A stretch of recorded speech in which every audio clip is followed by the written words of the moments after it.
पायपिंगसाठी आपण अशी दोघांच्या सेंटरमध्ये स्ट्रेचेबल पट्टी जॉईन करून घेतलेली आहे आणि आता इथं शेवटी आलोय. हे काय पलटी कर, डायरेक्टली उघडायचं नाही, असं ओपन कर, उलटी पलटी कर.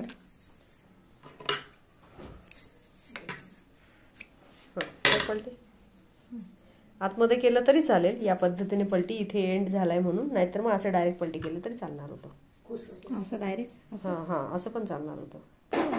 हां का पायपिंग करा.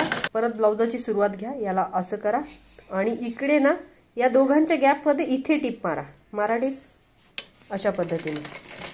टिप मारताना काळजी अशी ओढून मारा.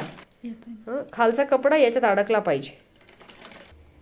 आणि ही अशी लावून झाली की याला फक्त अशी फोल्ड करा. अशी फोल्ड केली की गॅपमध्ये टिप लावा दाखवल्या पद्धतीने. आणि ना अशी छान रॉड पायपिंग रेडी झाली आहे, अगदी इझी. तुम्हीही करा.